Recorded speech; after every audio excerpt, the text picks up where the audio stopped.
அல்லாஹு தாலா வெற்றியாளர்கள் யார் என்பதற்கு 3 முக்கிய அடையாளத்தை இங்கே வைக்கிறான்.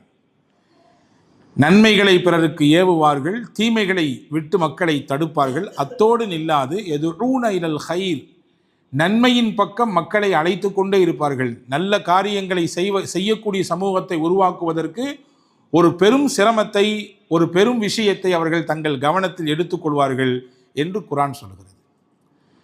வளர்ச்சி அடைந்த சமுதாயம் என்றால் என்ன?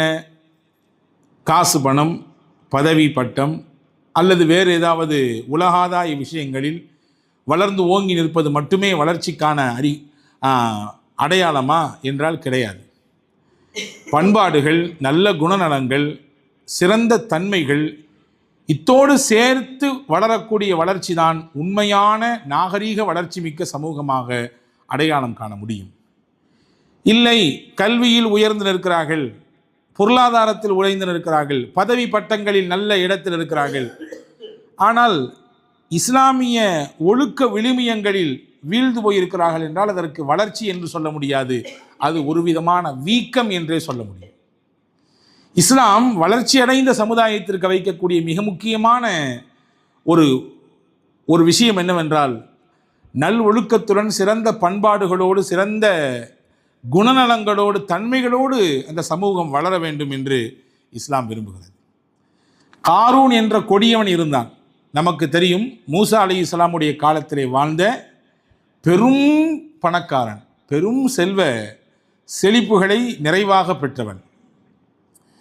லதனூ பில் உஸ்பதி உலில் குவ்வா, அவனுடைய சேர்த்தி வைத்திருந்த சொத்துக்கள், அவன் சேர்த்து வைத்திருந்த காசு பணங்கள், தங்க நகை நட்டுகள், இதையெல்லாம் பூட்டி வைத்திருந்த அந்த கஜானாக்களினுடைய லாக்கர்கள், அந்த சாவிகளை சுமப்பதற்கு ஒரு பெருங்கொண்ட கூட்டம் வேண்டும் என்று குர்ஆன் சொல்லுது. அவனுடைய காசு பணத்தை, செல்வ செழிப்புகளை தூக்குறதுக்கு இல்லை, எல்லாத்தையும் எதில் வச்சு சேர்த்து பூட்டி வச்சிருந்தானோ அந்த லாக்கர்களின் கீயை சுமப்பதற்கு உஸ்பா என்கிறான். உஸ்பா என்பதற்கு நிறைய அர்த்தம் இருக்கிறது. 7 பேரும் என்றும் சொல்கிறார்கள், 40 நபர்கள் என்றும் சொல்கிறார்கள். 40 நபர்கள் சேர்ந்தால்தான் அந்த கீக்களை சுமக்க முடியும், அந்த சாவிகளை சுமக்க முடியும். அவ்வளவு பெரிய உலகத்தினுடைய பொருளாதாரம் விசாலமாக, ஆட்சி அதிகாரம் விசாலமாக வழங்கப்பட்டவன். ஆனால் ஒழுங்கீனமாக நடந்தான். மனித தன்மையற்ற செயலில் அவன் தன்னுடைய போக்கை அமைத்து கொண்டான். மனிதர்களை மதிப்பதற்கு அவன் மறந்தான். பல்வேறு விதமான இடைஞ்சல்களை, பண்பு ரீதியான விஷயங்களில் மிகப்பெரிய குறைபாட்டோடு இருந்தான். எனவேதான் அந்த சமூகத்திற்கு அனுப்பப்பட்ட நபி அவனிடத்தில் பேசினார்கள். 4 அம்சத்தை சொன்னார்கள். குர்ஆன் சொல்லுகிறது, வப்தகி ஃபீமா ஆதாக் அல்லாஹு தாரல் ஆஹிரா, உனக்கு இறைவன் தந்ததை கொண்டு மறுமையின் வீட்டை நீ தேடிக்கொள். இந்த உலகம் நிரந்தரன் வாழ்ந்துடாதையா. உன் கையில் காசு, பணம், செல்வம் எல்லாம் செழித்து நல்ல சிறப்பு மிகுந்த வாழ்க்கையை, ஒரு உயர்ந்த உல்லாசமான வாழ்க்கையை நீ அனுபவித்துக் கொண்டிருக்கிறாய். இதுவே நிரந்தரம் என்று நினைத்து கொள்ளாதே. மறுமையை உனக்கு தந்த விஷயத்தை வைத்து நீ தேடிக்கொள், அதுதான் நிரந்தரமான வீடு. 2வது சொன்னாங்க, ஒலா தன்ச நசீபக மின துன்யா, உலகத்தின் உன்னுடைய நசீபு, பங்கு என்ன என்பதை மறந்துடாதே. உலகத்திற்கு நீ வந்த நோக்கம் என்ன என்பதை மறந்து விடாதே. 3வது சொன்னாங்க, அஹ்சின் கமா அஹ்ஸன அல்லாஹு இலைக், இறைவன் உனக்கு உபகாரம் செய்திருக்கிறான், அதே போன்று நீனும் பிறருக்கு உபகாரம் செய். இறைவனின் உபகாரத்தை கொண்டு தான் நீ நடமாடி கொண்டிருக்கிறாய். உனக்கு கிடைக்கப்பட்ட எல்லா வசதிகளும் உயர்வுகளும் இறைவன் தந்தது. அதுபோன்று நீனும் பிறருக்கு உபகாரம் செய். 4வது சொன்னாங்க, வலா தபுகில் ஃபசாத ஃபில் அர்த், பூமியிலே குழப்பத்தையோ சண்டை சச்சரவுகளையோ பிளவுகளையோ ஏற்படுத்தி தெரியாதே. பிரச்சனைகளையும் பல்வேறு விதமான சண்டை சச்சரவுகளுக்கும் காரணமாக நீயோ அல்லது உன்னுடைய பேச்சோ உன்னுடைய நடவடிக்கையோ ஆகிவிட வேண்டாம். இந்த 4ஐயும் உன்னிடத்தில் நான் நல்லதை நாடி சொல்கிறேன் என்று அந்த சமூகத்திற்கு அனுப்பப்பட்ட நபி பேசியதாக குர்ஆன் சொல்லுகிறது. எனவே அன்பானவர்களே, எனவேதான் நான் ஆரம்பத்தில் சொன்னேன், வசதி வாய்ப்புகளோ கல்வியின் உயர்நிலையோ இன்ன பிற பதவி பட்டங்களோ கிடைத்தது மட்டுமே வளர்ச்சியின் அடையாளம் அல்ல. அத்தோடு சேர்ந்து உயர்ந்த பண்புகளும் உயர்ந்த குணநலங்களும் உயர்ந்த நடவடிக்கைகளும் ஒருவரிடத்திலே வெளிப்பட வேண்டும். அதை தான் இஸ்லாம் விரும்புகிறது. அப்படியான தன்மைகளோடு மக்கள் உருவாக்கப்பட வேண்டும் என்று குர்ஆனின் வழியாகவும் திருநபி ஸல்லல்லாஹு அலைஹி வஸல்லம் அன்னவர்களின் வழியாகவும் மார்க்கம் நமக்கு கற்றுக் கொடுத்து கொண்டே இருக்கிறது. பிள்ளைகள் இன்றைக்கு கல்வி கற்பதற்காக வேண்டி பள்ளி கல்லூரிகளுக்கு செல்கிறார்கள். நம்மிலே பலர் ஆசைப்படுகிறோம். உள்ளபடியே என்னையும் சேர்த்துத்தான் சொல்கிறேன். என் பிள்ளை இந்த இடத்தில் படிக்க வேண்டும், இவ்வளவு உயர்வான இடத்தில் அவர் நாளை வளர வேண்டும், இருக்க வேண்டும். நான் தான் இந்த விஷயத்தில் பின்தங்கி போய்விட்டேன், என்னால் தான் அதை எட்டி பிடிக்க முடியவில்லை, என்னுடைய சந்ததிகளில் சிலராவது அதை எட்டி பிடிக்க வேண்டும். அந்த உயர்ந்த படிப்பினால் கிடைக்கக்கூடிய அந்தஸ்துகளை எல்லாம் அனுபவிக்க வேண்டும். எனவே கடனை உடனே வாங்கியாவது நான் என் பிள்ளைகளை படிக்க வைப்பேன். படிக்க வைப்பதற்கான பல்வேறு முயற்சிகளை என்னுடைய சக்திக்கு மீறி எடுப்பேன் என்று நம்மிலே எல்லோரும் சொல்கிறோம். நான் அதை தப்பு என்று சொல்ல மாட்டேன், அதற்கு எதிரானவன் நான் கிடையாது. அதே நேரத்தில் கல்வி மட்டும் போதுமா என்ற ஒரு சிந்தனைக்கும் நான் இங்கே நம்மை நாமே கேள்விக்கு உட்படுத்திக் கொள்ள வேண்டும். கல்விக்காக வேண்டி பெரும் முயற்சிகளை எடுக்கக்கூடிய நாம் அத்தோடு சேர்த்து நல்ல குணங்களும் உயர்ந்த பண்புகளும் நல் ஒழுக்கங்களும் நம் பிள்ளைகளுக்கு போய் சேர்வதற்கு எவ்வளவு பெரிய முயற்சியை நாம் எடுக்கிறோம் என்பது இன்று நம்மிலே பெற்றோர்களில் பலரிடத்தில் கேட்டால் அது வெறும் கேள்விக்குறியாக மட்டுமே தொத்தி நிற்கிறது. பேசுவது என்பதை குறைந்து போய்விட்ட காலம். நாமும் வெளியே பயணிக்கிறோம், பிள்ளைகளும் கல்லூரிகள் பள்ளிக்கு சென்று விட்டு வருகிறார்கள். அவரவர்கள் அவர்களுடைய வேலையை பார்க்கிறார்கள், நாம் நம்முடைய பணிகளை பார்க்கிறோம். பிள்ளைகளோடு சேர்ந்து பேசுவதற்கும் உரையாடுவதற்கும் அவர்களுடைய உள்ளக்கிடங்கில் இருக்கக்கூடிய விஷயங்களை நாம் தெரிந்து கொள்வதற்கும் அதற்கான தீர்வுகளை சொல்லிக் கொடுப்பதற்கும் அவனுடைய சிந்தனையில் உதிக்கக்கூடிய கேள்விகளுக்கான பதிலை சரியாக அறிவுபூர்வமாகவும் மார்க்க ரீதியாகவும் வாழ்வியல் துறையிலும் மிகச்சரியான முறையில் சொல்லிக் கொடுத்து அதற்கான விஷயங்களை வழிகாட்டுவதற்கும் நம்மிலே பலருக்கு நேரம் கிடைப்பதில்லை என்பது மிகப்பெரிய ஒரு விஷயமாக இன்று உருவாகி இருக்கிறது. நான் சமீபத்தில் இணையத்தில் வாசித்த ஒரு விஷயம், ஒரு பையன் தன்னுடைய தகப்பனாரிடத்தில் ஒரு ஓய்வு நாள் ஞாயிற்றுக்கிழமை போன்ற ஒரு நாளிலே வந்து கேட்கிறான். என்ன கேட்குறான்? அப்பா, நீங்கள் 1 மணி நேரத்துக்கு எவ்வளோப்பா சம்பாதிப்பீங்கன்னு கேட்குறான். அவன் ஒரு 5, 6ஆம் வகுப்பு படிக்கக்கூடிய மாணவன். அப்பாவுக்கு சட்டுன்னு கோவம் வருது. உனக்கு ஏண்டா இப்போ இது, அதெல்லாம் நீ சம்பாதிக்கிற நேரத்தில் பார்த்துக்கலாம். இல்லை, எனக்கு வேணும், நீங்கள் சொல்லுங்களேன், 1 மணி நேரத்துக்கு உங்கள் ஊதியம் என்ன அப்படின்னு கேட்குறான். அவர் திரும்ப திரும்ப இந்த கேள்வியை கேட்கறதுனால சரி 100 ரூபா சம்பாதிப்பேன், போதுமா போ அப்படின்னு அந்த இடத்த விட்டு நகர்த்தி விடுறாரு. அவன் அடுத்து கேட்குறான், எனக்கு ஒரு 50 ரூபா நீங்கள் எனக்கு கடன் கொடுங்களேன்னு கேட்குறான். நான் தான் டெய்லி உனக்கு பேக்கெட் பண்ணி கொடுக்குறது உண்டு, இன்னைக்கு ஏன் நீ கேட்குற? இல்லை கொடுப்பா, ஒரு 50 ரூபா எனக்கு கடன் வேணும். அவர் சட்டை பையில் இருந்து 50 ரூபாயை எடுத்து கொடுத்தார். வாங்கிவிட்டு வேகமாக போனான். தன்னுடைய அறைக்கு சென்றான். தலையணைக்கு கீழே ஒரு 50 ரூபாய் வைத்திருந்தான். அதை எடுத்து கொண்டான். இந்த 50ஐயும் சேர்த்தான். வேகமாக வந்து அப்பா கையில் கொடுத்து விட்டு சொன்னான், உங்கள் 1 மணி நேரத்தில் நீங்கள் சம்பாதிக்கிற அந்த 100 ரூபாயை தந்துவிட்டேன். அவர் 100 ரூபாய் சம்பாதிப்பவர் அல்ல, அதைவிட அதிகமாகவோ அல்லது குறைவாகவோ சம்பாதிக்கலாம். ஆனாலும் அந்த நேரத்தில் அந்த சிறுவனின் கேள்விக்கு பதில் சொல்லி நகர்த்த வேண்டும் என்று நினைத்தார். அப்படி சொன்னார். உடனே இவன் 100 ரூபாயை கொடுத்து விட்டு தகப்பனாரிடத்திலே கேட்டான், தந்தை இடத்திலே, உங்களின் 1 மணி நேரத்திற்கான ஊதியத்தை நான் தந்துவிட்டேன், உங்கள் 1 மணி நேரத்தை என்னோடு நீங்கள் தாருங்கள், எனக்காக உங்கள் 1 மணி நேரத்தை தாருங்கள், அதற்கான ஊதியம் உங்களுக்கு கொடுத்தாகிவிட்டது என்று சொன்னான். அப்பொழுதுதான் அவர் யோசித்தாராம், பரபரப்பு, சம்பாத்தியம், வேலை வாய்ப்பு, அங்கே இங்கே என்று சுற்றி என் பிள்ளையோடு நான் கொடுக்கக்கூடிய நேரத்தை, பேசக்கூடிய நேரத்தை மறந்து விட்டேனே, அல்லது நான் கண்டுகொள்ளாமல் கடந்து விட்டேனே என்று யோசித்தாராம். அன்பர்களே, இந்த கேள்வி எனக்கும் தொத்தி நிற்கிறது, உங்களுக்கும் தொத்தி நிற்கிறது. நம் பிள்ளைகளோடு பேசுவதற்கான ஒரு வாய்ப்பை, அவகாசத்தை நம்மிலே எவ்வளவு நபர்கள் எவ்வளவு நேரம் ஒதுக்குகிறோம் என்கின்ற கேள்வி நம்மிலே இங்கே எழுந்து நிற்கிறது. ரசூலுல்லாஹி ஸல்லல்லாஹு அலைஹி வஸல்லம் சிறுவர்களோடு பேசினார்கள். நீங்கள் ஆச்சரியப்படுவீர்கள், திருக்குர்ஆனிலே 114 அத்தியாயம் இருக்கிறது இல்லையா? பொதுவான பொதுப்பெயர்களோடு பல அத்தியாயங்கள் இருக்கிறது. வைத்துக் கொள்ளுங்கள், மாஇதா உணவு தட்டு, அந்நிசா பெண்கள் இல்லையா, ஆலு இம்ரான் இம்ரானின் குடும்பத்தினர்கள், அல் பக்கரா பசுமாடு, இப்படியே சொல்லிக்கொண்டே போகலாம். ஒவ்வொரு அத்தியாயத்திற்கும் பெயர் வைக்கப்பட்டது. அந்த பெயர் ஒரு பொது பெயராக இருக்கும். ஆனால் ஒரு சில அத்தியாயங்களுக்கு மட்டும் குறிப்பிட்ட ஒருவரின் பெயரை வைத்து அல்லாஹ் அங்கே அடையாளப்படுத்துகிறான். பாருங்கள், நபிமார்களிலே இப்ராஹிம் என்று ஒரு நபி இருக்கிறார்கள், அவர்கள் பெயரிலே குர்ஆனில் ஒரு அத்தியாயம் இருக்கிறது. நபிமார்களிலே யூசுப் என்று ஒரு நபி இருக்கிறார், அவருடைய பெயரிலே குர்ஆனில் ஒரு அத்தியாயம் இருக்கிறது. யூனுஸ் என்று ஒரு நபி இருக்கிறார், அவருடைய பெயரிலே ஒரு அத்தியாயம் இருக்கிறது. இப்படியே சொல்லலாம் கொஞ்சம் கொஞ்சம். முஹம்மது ஸல்லல்லாஹு அலைஹி வஸல்லம் பெயரிலே ஒரு அத்தியாயம் இருக்கிறது. சூரா முஹம்மது என்று 26வது ஜுசுவிலே ஒரு அத்தியாயம் தனிப்பட்ட முறையில் இருக்கிறது. இது தாண்டி போர்கள் சார்ந்த சில விஷயங்கள், அதை மையப்படுத்தி அதை குறிக்கும் விதத்திலே சில அத்தியாயங்கள், அன்பால் போன்ற அத்தியாயங்கள் எல்லாம் இடம்பெறுகிறது. ஆனால் நபிமார்கள், பொது பெயர்கள், இதையெல்லாம் தாண்டி நபிமார்களுடைய அந்த வட்டத்தில் வராதவர், அதே நேரத்தில் முக்கியத்துவமாக கவனிக்கப்பட வேண்டும் என்கின்ற எண்ணத்திலே அல்லாஹ் ஒரு தனிநபரின் பெயரை ஒரு அத்தியாயத்திற்கு தலைப்பாக சூட்டி அவர் பேசிய பேச்சுக்களை எல்லாம் ஒரு அத்தியாயத்தின் தலைப்புச் செய்தியாக சொல்லியிருக்கிறார். அதுதான் சூரா லுக்மான். லுக்மான் என்பவர்கள் நபி கிடையாது. யெகோவித்த கருத்தின் அடிப்படையிலே உலக அறிஞர்கள் சொல்கிறார்கள் லுக்மான் நபி கிடையாது.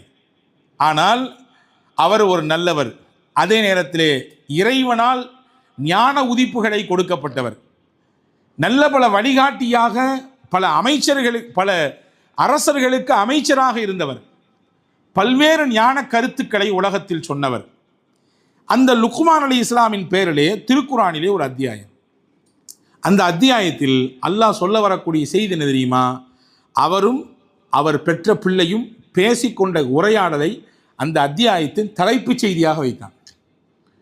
பெரும்பாலும் அங்கே அந்த அத்தியாயத்தில் சுமார் ஏறத்தாழ ஒரு 2.5 பக்கம் அளவிலே இதுதான் பேசப்படுகிறது. லுக்மான் அலைஹிஸ்ஸலாம் தான் பிள்ளைகிட்ட என்ன பேசினாங்க, அந்த பேச்சினுடைய அமைப்பு எப்படி இருந்தது என்பதை பற்றித்தான் திரும்ப திரும்ப அல்லாஹ் பேசுகிறான். மொத்தமே ஒரு 5-6 பக்கங்கள் கொண்டது தான் அந்த அத்தியாயம்.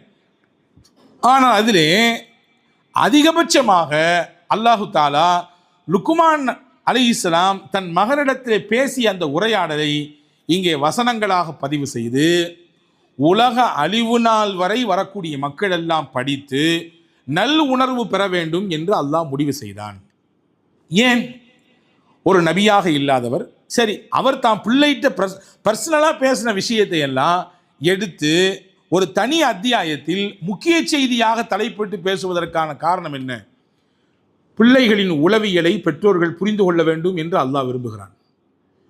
பிள்ளைகள் பேச வேண்டும் என்று நினைப்பார்கள், குறிப்பாக பெற்றோர்கள் தங்களிடத்தில் பேச வேண்டும் என்று நினைப்பார்கள்.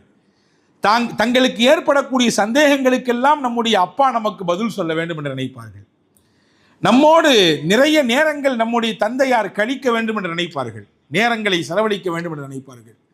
அதையெல்லாம் புரிந்து கொண்டுதான் அல்லாஹ் இவர்கள் பேசிய பேச்சை அத்தியாயத்தின் மைய கருத்தாக வைத்தான். இன்னைக்கு ஏதாவது ஒரு கொஸ்டினோடு நம்முடைய பிள்ளைங்க வந்துச்சுன்னா, போ கொஞ்ச நேரம், இப்போ தானே வந்திருக்கேன் அப்பா, பார்க்கலாம், நாளைக்கு ஸ்கூலுக்கு போகும்போது சொல்லித்தர்றேன், அல்லது ராத்திரி தூங்க வரும்பொழுது சொல்லித்தர்றேன் என்று கொஞ்சம் அவர்களை தள்ளி விடுவது நம்மிலே பலருக்கு, நான் எல்லோரையும் சொல்வதில்லை, நம்மிலே சிலருக்கு அப்படியான எண்ணப்பாடுகள் இருக்கிறதோ என்கின்ற கேள்வி எடுக்கிறது. லுக்மான் அலைஹிஸ்ஸலாம் பேசிய பேச்சை கேளுங்கள். இது கால லுக்மானு லிப்னிஹி வஹுவ யஇதுஹு யா புனைய லா துஷ்ரிக் பில்லாஹ். அல்லாஹ் சொல்கிறான், நபியை பார்த்து சொல்கிறான், நபியே, இறை தூதர் முஹம்மது ஸல்லல்லாஹு அலைஹி வஸல்லம் அவர்களே, நீங்கள் நினைவு கூறுங்கள். எதை நினைவு கூறுங்கள்? லுக்மான் தன் மகனிடத்தில் பேசிய பேச்சை. அல்லாஹ் யாருக்கு சொல்றான் பாருங்க. முஹம்மது ஸல்லல்லாஹு அலைஹி வஸல்லம் அருளப்பட்ட அல் குர்ஆனிலே முன்னாள் காலத்தில் வாழ்ந்த லுக்மான் அலைஹிஸ்ஸலாம் தன் மகனாரிடத்தில் பேசிய பேச்சை நீங்கள் நினைவு கூறுங்கள், மக்களுக்கு எடுத்து சொல்லுங்கன்னு அல்லாஹ் சொல்றான்.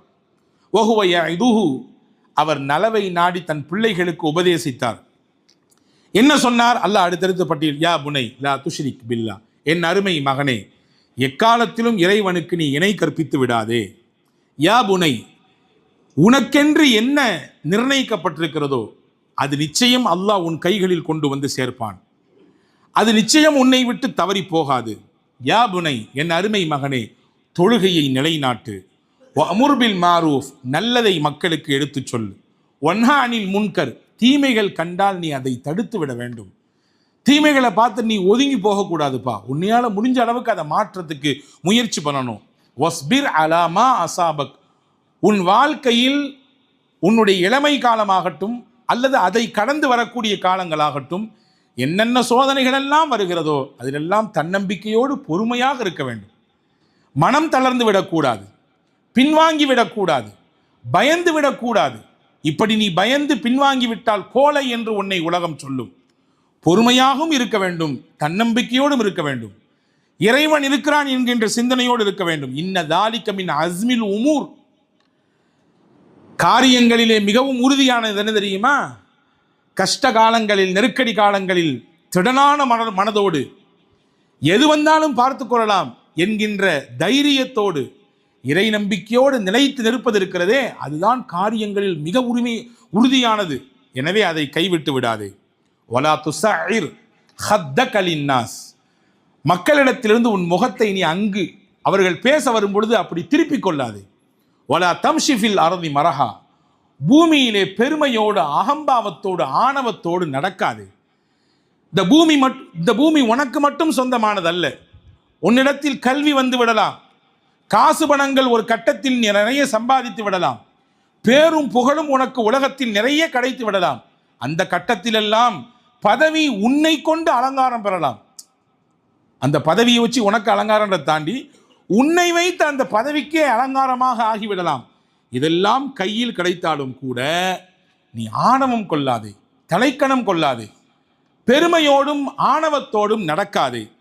புரிந்துகொள், இந்த உலகத்திலே பெருமையோடு நடந்தவர்கள் எல்லாம் என்ன பூமியை பிளந்து கொண்டா உள்ளே போகிறார்கள்? பெருமையோடும் ஆணவத்தோடும் ஒரு விதமான அகங்காரத்தோடும் நடந்துவிட்டால் பூமியை பிளந்து உள்ளே போய் விட முடியுமா? முடியாதப்பா. எல்லாவற்றுக்கும் மேலே அல்லாஹ் இருக்கிறான். எனவே பெருமைப்படுவதற்கு அவனே தகுதியானவன், உனக்கு வேண்டாம் பெருமை என்று அப்படியே பேசுகிறார்கள்.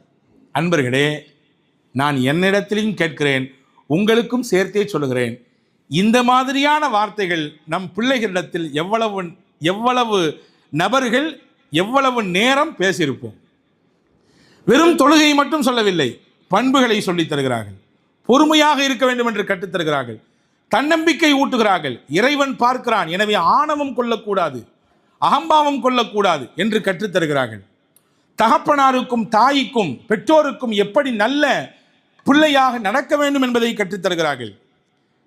நம்பிக்கையை சொல்லித் தருகிறார்கள். என்ன உனக்கு கிடைக்க வேண்டும் அது உன் கையில் வந்து சேரும், அதற்காக வேண்டி தவறான வழியை நீ யோசிக்காதே, அந்த பக்கம் திரும்பாதே என்கின்ற முறையை கற்றுத்தருகிறார்கள். அன்பர்களே, இதுவெல்லாம் இன்றைய பிள்ளைகளுக்கு சொல்லித் தருவது எதை வைத்து? பள்ளி கல்லூரிகளுக்கு சென்றால் இதையெல்லாம் கற்றுத்தரப்படுகிறதா என்பது மிகப்பெரிய கேள்விக்குறி. ஏன்னா அங்கே இருக்கக்கூடிய சிலபஸை சொல்லித் தர்றதுக்கே நேரம் இல்லை. எனவே தான் கட்டாயமாக பள்ளி கல்லூரிகளிலே நல் ஒழுக்கத்திற்காக வேண்டி ஒரு குறிப்பிட்ட நேரம் ஒதுக்க வேண்டும், ஒரு வகுப்பே வைக்க வேண்டும், அல்லது மாதத்தில் ஒரு நாள் அல்லது மாதத்தில் 2 நாட்கள் அப்படி நேரம் ஒதுக்கி நல்லொழுக்க பயிற்சிகளை கொடுங்கள் என்ற கோரிக்கை பல தரப்பிலிருந்தும் எழுந்திருக்கிறது. குர்ஆன் இதை இயல்பாக உங்கள் பிள்ளைகளுக்கு சொல்லுங்கள் என்கிறது, இயல்பாக உட்கார்ந்து பேசுங்கள் என்கிறது, இயல்பாக இந்த விஷயத்தை அந்த பிள்ளைகளின் உள்ளத்திலே கடத்துங்கள் என்று சொல்லுகிறது.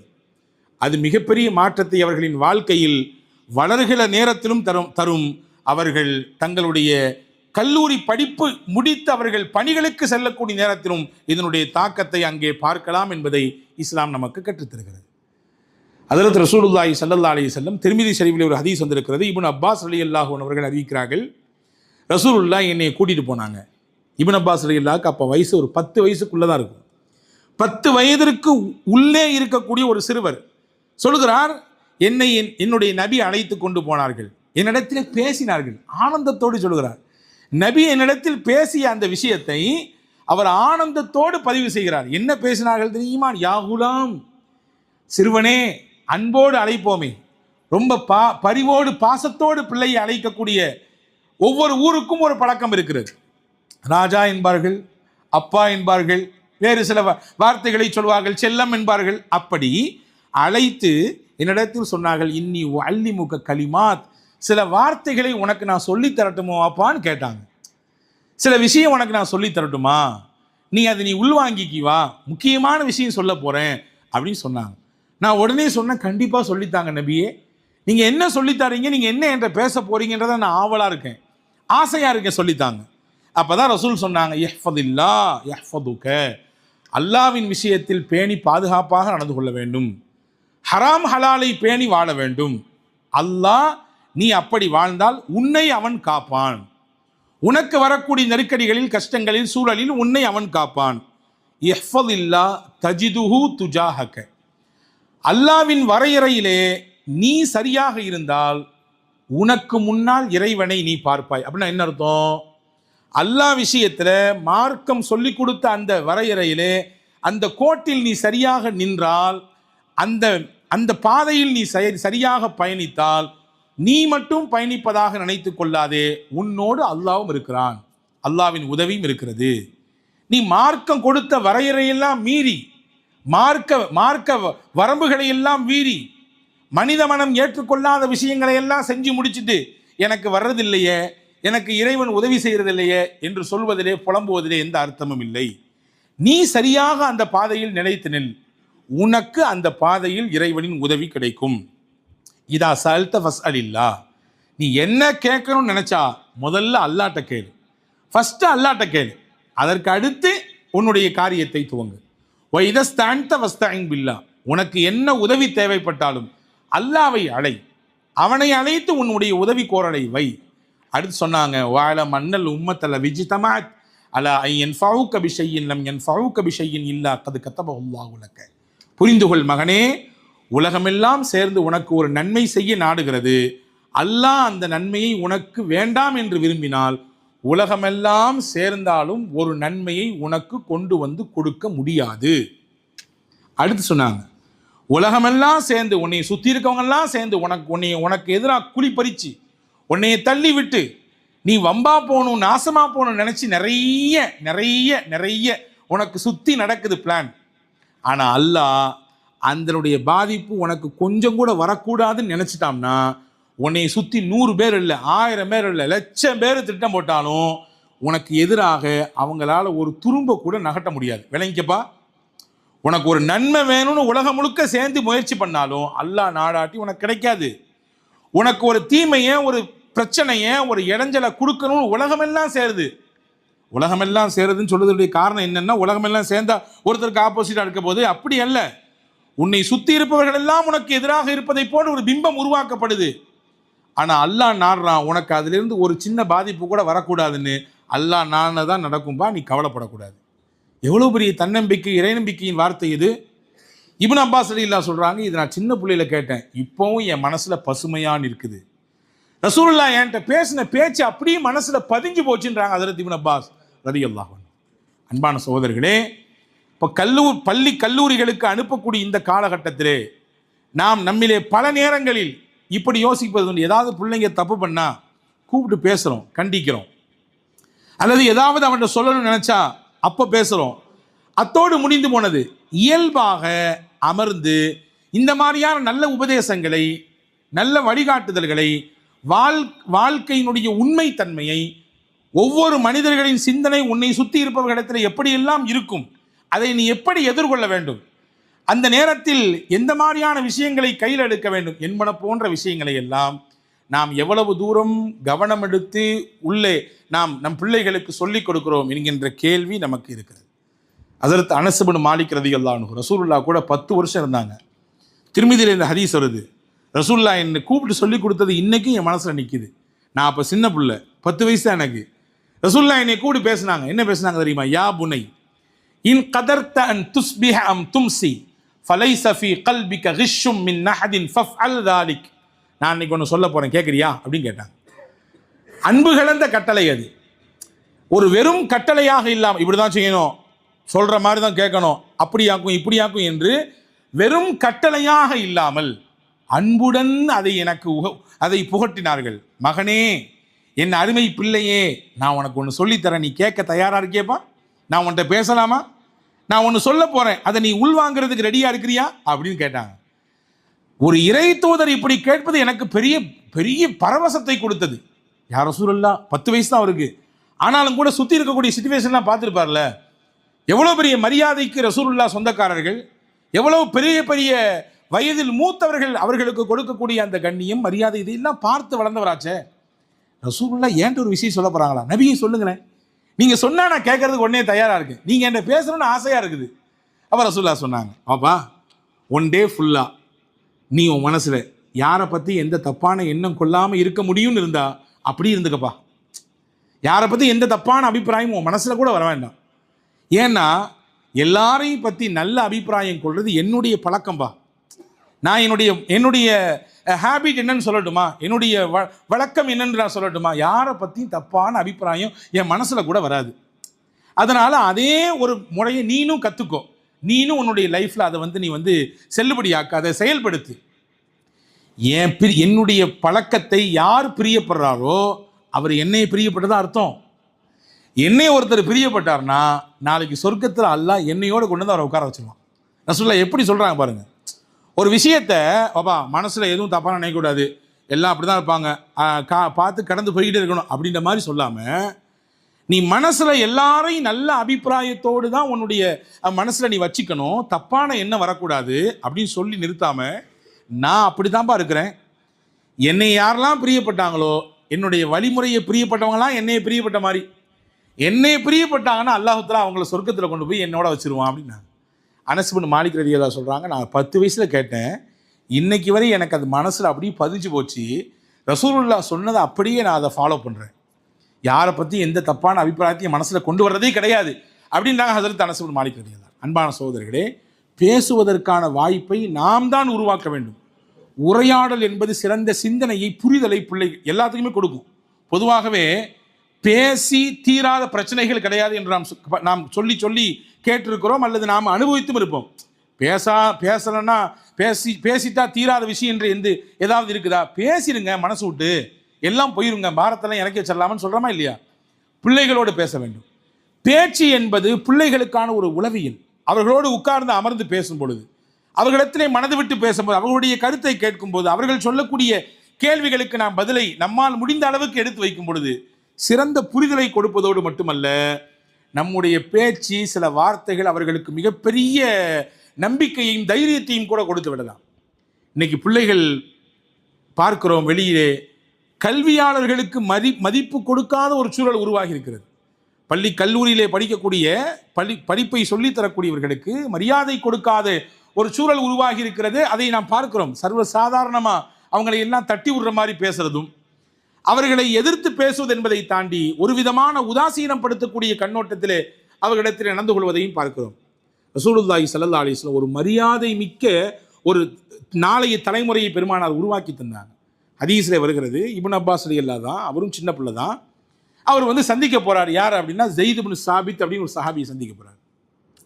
ஸைத் இப்னு சாபித், இன்னைக்கு நம்ம குர்ஆன் வச்சிருக்கிறோமே, இந்த குர்ஆனினுடைய உருவாக்கத்திற்கு பின்னால் அவர் தான் இருக்கிறார். அவர் தான் அந்த குர்ஆனை புத்தக வடிவத்திலே, நூல் வடிவத்திலே தொகுத்தவர்.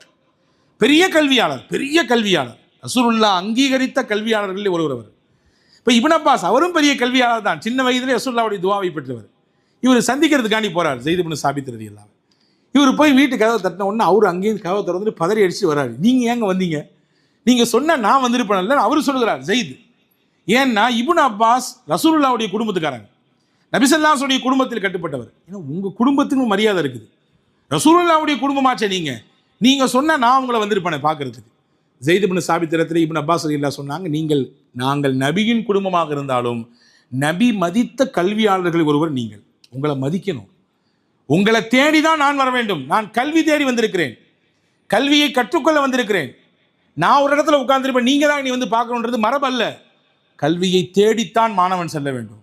எனவே தேடி உங்களை வந்திருக்கிறேன், இப்படித்தான் எங்களுக்கு நபிகள் கற்றுக் கொடுத்திருக்கிறார்கள் என்று பேசி முடிச்சுட்டு வெளியே 2 பேருமே சேர்ந்து கிளம்புற நேரத்தில் ஸைத் இப்னு சாபித் ரலியல்லாஹுடைய வாகனத்தை இப்னு அப்பாஸ் ரசூலுல்லாஹ்வுடைய குடும்பத்துக்காரங்க அந்த வாகனத்தை இழுத்து அவங்களுக்கு ஏறுற மாதிரி வசதியாக அமைச்சு கொடுக்கும் பொழுது அதற்கு ஸைத் சொன்னாங்க, விடுங்க, அது பணியாளர் பார்த்துக்கொள்வா, நீங்க ஏன் இந்த மாதிரி செய்றீங்க?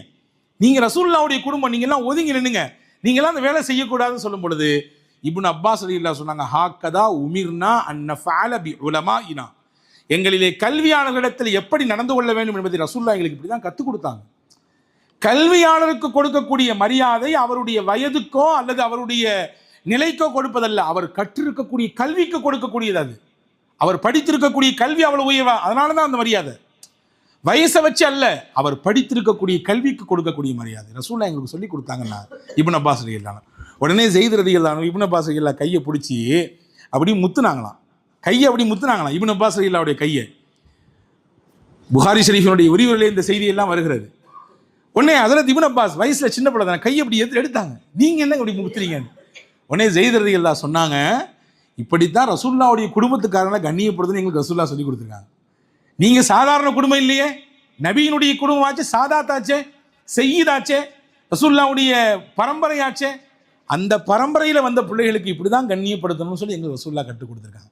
இப்போ மாற்றி கல்வியாளர்கள் தங்களுக்கு கற்றுத்தரக்கூடியவர்களை எவ்வளவு கண்ணியமாக நடத்தினார்கள் என்கின்ற மிகச்சிறந்த பாரம்பரியத்தை கொண்டது இஸ்லாம். எனவே இதையெல்லாம் நம்முடைய பிள்ளைகளுக்கு சொல்லிக் கொடுக்க வேண்டும். கல்லூரிகளிலே, பள்ளிக்கூடங்களிலே அவர்கள் கற்றுத்தரக்கூடிய அந்த கல்வி கற்றுத்தரக்கூடிய ஆசிரியரிடத்தில் எப்படி மரியாதையாக நடந்து கொள்ள வேண்டும், எப்படி மரியாதை நிமித்தமாக பேச வேண்டும், எப்படி பெரியவர்களுக்கு கொடுக்கக்கூடிய மரியாதை கொடுக்க வேண்டும். இன்னைக்கு பெரியவர்களை மதிக்காத ஒரு தலைமுறை உருவாகி கொண்டிருக்கிறது. மிகப்பெரிய வேதனையிலும் வேதனை. அதை நம்ம வேடிக்கை பார்க்குறோம். பார்த்தீங்களா என் பையன் எப்படி பேசுகிறான், பார்த்தீங்களா அவன் தாத்தாவையே டே அப்படிங்கிறான், அப்படிதான் பேசுவான் அப்படின்னு சொல்லி அதை நியாயப்படுத்துகிற ஒரு ஒரு நிலை உருவாகி இருக்கிறது. பெரியவர்களுக்கு மரியாதை கொடுக்காதவர், சிறியவர்கள் மீது அன்பு பாராட்டவர் என்னுடைய சமூகத்தை சேர்ந்தவர் இல்லை நாங்கள் சொல்லலாம். ஃபலைஸ மின்னா, என்னை சேர்ந்தவரே இல்லை என்றார்கள் பெருமானார். எனவே இதையெல்லாம் எது கொண்டு போய் பிள்ளைகளின் உள்ளத்தில் நிறுத்தும் என்றால், நான் ஆரம்பத்தில் சொன்னதை மறுபடியும் சொல்லுகிறேன், பிள்ளைகளோடு உரையாடக்கூடிய அந்த உரையாடல் தான் இதையெல்லாம் கொண்டு வந்து சேரும். நீ வெறுமனே கட்டளையா ஆர்டரா மட்டும் போட்டாலும் எது காரியம் நடக்காது. உட்கார்ந்து மனசு விட்டு பிள்ளைகளோடு அமர்ந்து பேச வேண்டும். அவர்களுடைய மனதை புரிந்து கொள்ள வேண்டும், அவர்களுடைய அந்த உளவியலை புரிந்து கொள்ள வேண்டும். அத்தோடு சேர்த்து நாம் சொல்லக்கூடிய விஷயத்தையும் மார்க்க ரீதியாக கொண்டு போய் சேர்க்கும் பொழுது நிச்சயமாக அவர்களின் வாழ்க்கையில் வளரக்கூடிய சூழலையும் சரி, வளர்ந்த பிறகு அவர்கள் பணி நிமித்தமாக பல இடங்களுக்கு பல நாடுகளுக்கு செல்ல பொழுதும் சரி, நிச்சயமாக அதனுடைய தாக்கம் இருக்கும் என்பதை நாம் கவனத்தில் கொள்வோம். எல்லாம் அல்லாஹ் அப்படிப்பட்ட சிறந்த சமூகத்தை உருவாக்குவதற்கு, சமைப்பதற்கு அல்லாஹ் உங்களுக்கும் எனக்கும் எல்லா மக்களுக்கும் அல்லாஹ் வாய்ப்பளிப்பானாக. வாஹிரு தாவானா அல்ஹம்துலில்லாஹி ரப்பில் ஆலமீன். அஸ்ஸலாமு அலைக்கும்.